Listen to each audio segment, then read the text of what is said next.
Olá, querido estudante. Eu sou o professor Douglas Gomes e venho trazer para você física todo dia aqui no nosso canal. Nosso vídeo de agora é a respeito de análise dimensional. O que seria isso? Quais são as utilidades para esse estudo? Se você tem interesse, deixa logo o seu joinha. Quer ver mais vídeos como esse? Se inscreve no canal e ativa o sino das notificações para sempre ser avisado quando tiver um vídeo novo. Quer aprender física comigo? Acesse o meu site professordouglasgomes.com. Então vamos começar. Existem algumas grandezas na física que são chamadas de grandezas primitivas. São aquelas que não dependem de nenhum outro tipo de grandeza para serem definidas. São elas a massa, representada pela letra m, o comprimento, representado pela letra L. Talvez você esteja se perguntando por que a letra L para o comprimento, porque em inglês comprimento é representado pela letra L, length, e o tempo representado pela letra T. Quando a gente vai para o estudo da termologia, surge uma outra grandeza física fundamental, que é a temperatura absoluta, representada aqui por nós pela letra θ. Não vamos usar a letra T, porque a T já ficou para o tempo. O θ, então, vai representar a temperatura. Já quando vamos ao estudo da eletricidade, nós trazemos mais uma grandeza fundamental, que seria a corrente elétrica. Mas espera aí, Douglas. A corrente não é a rapidez com que uma carga elétrica flui de maneira ordenada por um fio condutor? Pois é. A rigor, corrente elétrica não caberia como uma grandeza fundamental ou primitiva na nossa definição. Mas devido à facilidade que nós temos de medir, de aferir a corrente elétrica na prática, o que não é tão fácil quando a gente vai medir uma certa quantidade de carga, aí o processo já é mais complexo, ficou convencionado que a corrente elétrica seria a grandeza primitiva, a grandeza fundamental da eletricidade. Todas as outras grandezas, na mecânica, na termologia e na eletricidade, podem ser representadas em função dessas grandezas primitivas. As demais grandezas são chamadas grandezas derivadas, e todas elas podem ser relacionadas a essas aqui. Por exemplo, quando a gente fala em velocidade, velocidade é uma distância, um comprimento pelo tempo. Então a gente pode falar da grandeza velocidade como uma grandeza derivada dessas grandezas primitivas, comprimento e tempo. Mas vamos aprofundar ainda mais o nosso estudo. Cada grandeza física vai ter uma unidade no sistema internacional.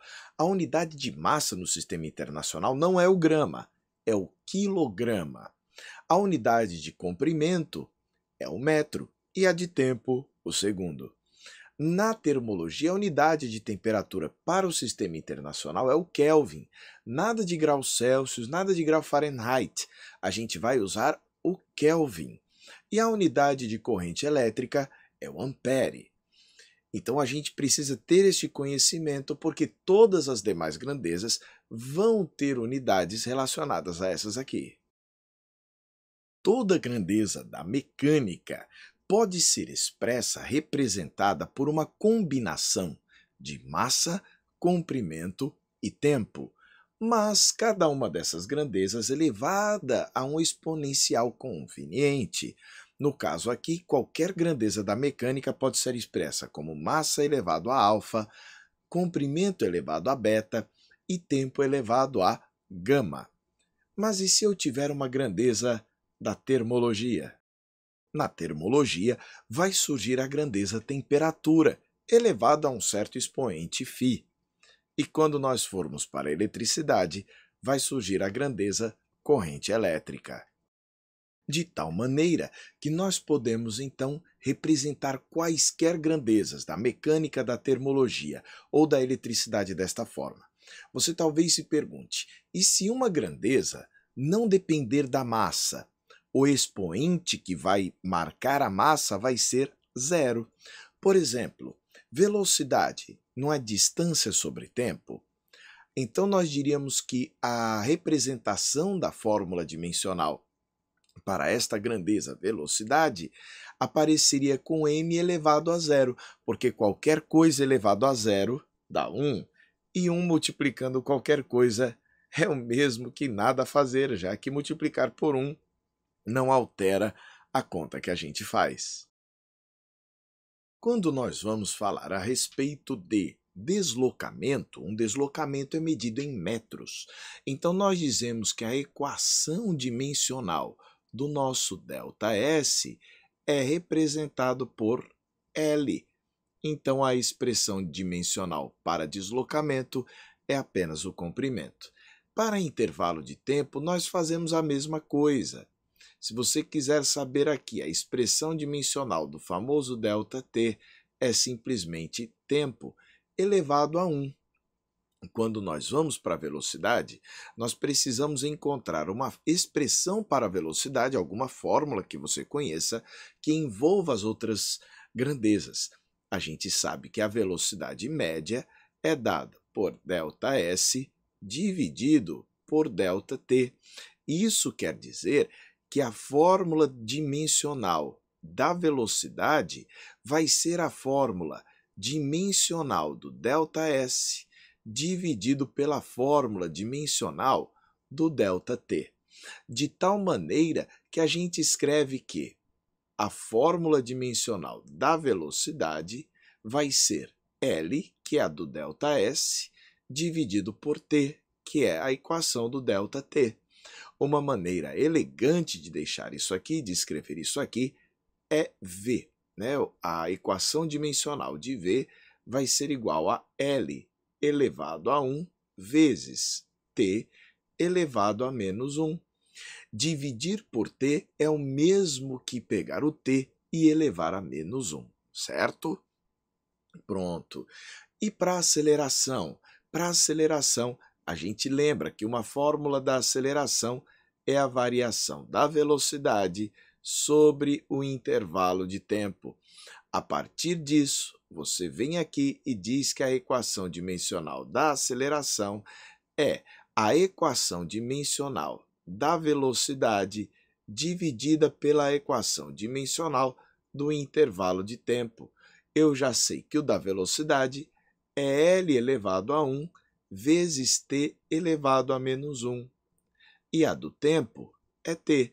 Quando eu junto essas duas coisas, eu descubro então que a equação dimensional da aceleração será L vezes T elevado a menos 1, e aqui embaixo tem 1. Quando tem a divisão, eu repito a base e subtraio os expoentes. Menos 1 menos este 1 aqui de baixo vai dar menos 2. Então, a equação dimensional da aceleração é L elevado a 1 vezes T a menos 2. A gente vai fazer agora isso para a força e para o trabalho. Para a gente ter algumas ideias, eu fiz mais alguns exemplos. A força, massa vezes aceleração. Massa aparece aqui, é m elevado a 1, L elevado a 1, T elevado a menos 2. Trabalho vai ser força vezes deslocamento vezes o cosseno de θ. Um cosseno não tem unidade, força tem unidade, deslocamento tem unidade, mas cosseno é adimensional, não tem unidade, então não vai aparecer aqui na nossa fórmula. Quando a gente for substituir a força, é m elevado a 1, L elevado a 1, T a menos 2, vezes L, que é o deslocamento. Na hora que nós juntamos este L elevado a 1 com aquele outro L, dá L elevado a 2. Então, aqui nós temos a fórmula dimensional do trabalho. Se você, reforçando aqui a história, estiver observando esta velocidade, L elevado a 1 vezes T a menos 1, você vê que esta velocidade ela não depende da massa. Então, você pode colocar m elevado a 0 aqui para recordar que não depende da massa. Você pode fazer tranquilamente essa representação, ok? Agora, observe a energia, não é? Massa vezes a velocidade ao quadrado sobre 2, a fórmula de energia cinética. Se você souber disso, você vai colocar que o 2 sendo adimensional, não tendo unidade, a unidade de energia cinética é a de massa vezes a de velocidade ao quadrado. Mas velocidade a gente já calculou ali. Eu substituí, elevei ao quadrado e fiz a conta. Você pode fazer isso para as mais diversas grandezas físicas. Agora, nós vamos notar que a equação dimensional de trabalho e de energia são a mesma equação. Isto quer dizer que as duas podem ser medidas na mesma unidade. Olhando para cá, a unidade que a gente teria aqui para o trabalho seria quilograma vezes metro ao quadrado vezes segundo a menos 2. Mas a gente vai chamar isso de joule. Aqui embaixo, esta energia vai ser medida em quilograma vezes metro ao quadrado vezes segundo a menos 2, que a gente também chama de joule. Observe aqui a força. A força seria medida em que unidade, de acordo com o que a gente vê aqui. Olhando para cá, seria quilograma vezes metro vezes segundo a menos 2, mas a gente chama isso de Newton. Então, fazendo uma análise dimensional, você consegue obter as grandezas, para as grandezas, as unidades mais primitivas. Tudo bem? Existe um princípio que é o chamado princípio da homogeneidade dimensional. O que isso quer dizer? Em uma equação, ambos os membros da equação devem ter a mesma fórmula dimensional. Se eu digo que I é igual a F vezes ΔT, eu estou dizendo que a equação dimensional do I é igual à equação dimensional do que está do outro lado. Isso é homogeneidade. Por outro lado, só se podem somar ou subtrair grandezas que tenham a mesma fórmula dimensional. Por exemplo, 1 metro mais 20 centímetros mais 300 milímetros podem ser somados, porque todos são comprimento. Isso vai dar 1 metro mais 0,2 metros mais 0,3 metros, 1,5 metro, porque você pode converter essas unidades. Mas eu não posso somar, por exemplo, 1 newton com 4 joules, porque força e energia não podem ser somadas. São grandezas não homogêneas quando comparadas uma à outra. Deu para entender? Próximo passo vai ser ver previsibilidade de fórmulas. A gente pode prever algumas fórmulas ou o formato delas fazendo uso do estudo da análise dimensional. Suponha que você tenha um pêndulo com objeto de massa m, o comprimento do pêndulo é L e a gente tem uma gravidade G no local. A gente sabe que o período deste pêndulo pode depender da massa, do comprimento e da gravidade. E a gente poderia equacionar. A pergunta é, como seria esta fórmula? A gente faz uma relação assim. O período deve ser alguma constante vezes a massa elevada a um certo alfa, vezes G elevado a um beta, vezes L elevado a um gama. Este K seria uma constante adimensional, porque nem sempre as fórmulas vão dar uma relação direta. Às vezes existe um número sem unidade que aparece nas expressões. Nós vamos chamar este K de constante adimensional, sem unidade de medidas. Se isso é verdade, eu posso garantir pela homogeneidade que a dimensão do que está do lado esquerdo é a mesma do que está do lado direito. O tempo é tempo, o período é tempo, tempo que ele vai demorar para ir e voltar, t elevado a 1. A massa que a gente tem aqui, m elevado a alfa, a gravidade seria L vezes t a menos 2, comprimento vezes tempo a menos 2, metro por segundo ao quadrado. Gravidade é uma aceleração, mas esta gravidade está elevada a beta, vezes o comprimento do fio que eu chamei de Lzinho. A dimensão de um comprimento é L. Nós vamos agora reajustar essa expressão. Reagrupando aqui os valores, eu peguei m elevado a alfa, L elevado a beta, vezes t elevado a menos 2 beta. A gente está aplicando aqui a distributiva, Esse beta multiplica os expoentes. E, por fim, nós vimos que sobrou esse L elevado a gama. Coloquei agora esta base em evidência e somei os expoentes. L elevado a beta mais gama, e minha expressão ficou assim. Próximo passo, você fala, mas do lado de cá não tem nem M nem L, é o mesmo que ter M elevado a zero e L elevado a zero. Qualquer coisa elevado a zero, né, vai dar 1. Então eu posso colocar aqui. Nossa próxima brincadeira vai ser dizer que este expoente aqui deve ser aquele mesmo expoente de lá, ó. Eu também posso dizer que este expoente daqui também vai ser o mesmo expoente de lá do nosso L. E, por fim, sobrou o do T. Vamos pegar aqui o do T, este expoente de cá deve ser o mesmo expoente de lá. Já vimos um bocado de coisas legais.